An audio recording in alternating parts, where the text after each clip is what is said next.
My name is Margaret, and I'm 67 years old.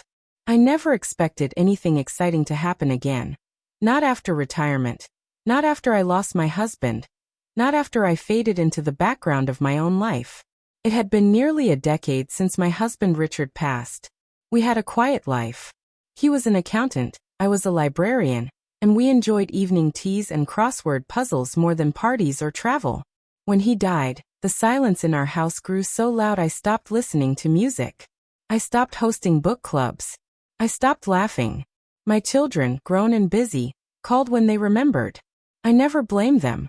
They had lives of their own. I filled my days with routines. Coffee at 6:30, morning walks alone, watching birds at the park. I convinced myself I liked the quiet, until I realized I hadn't had a real conversation in weeks.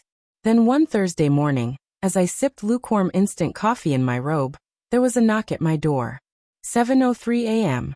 Unusual. I hesitated, peered through the peephole, and saw a man in a blue work shirt holding a clipboard. A repairman?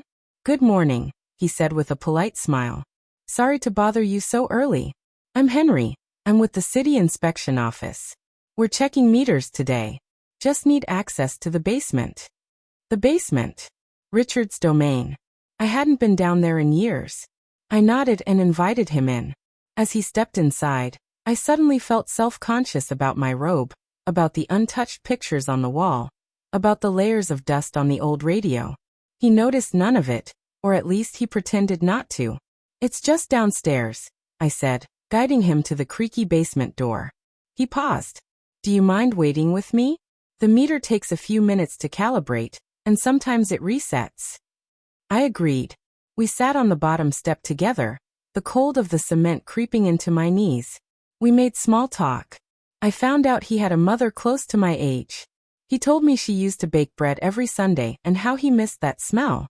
I told him I used to host book clubs, that I had baked lemon tarts once that people said they loved.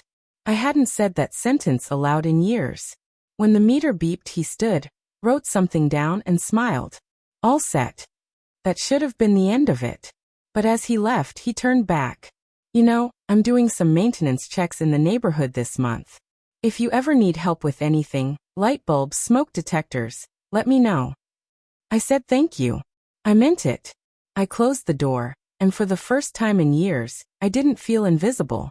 That night, I found an old lemon tart recipe card in the drawer. I set out butter and eggs to soften. I turned on the radio for background music. The next time Henry stopped by, it was raining. I invited him in again. He fixed the loose kitchen cabinet without me even asking. We had tea. He complimented my tart. That one knock shattered a decade of silence. It reminded me that I was still someone. Not just a widow. Not just an aging woman in a quiet house. But Margaret. Who laughs. Who bakes. Who matters. We still talk. Sometimes about maintenance. Sometimes about nothing. It's not love. It's not a fairy tale. It's something better. A reminder that the smallest moment can bring you back to life.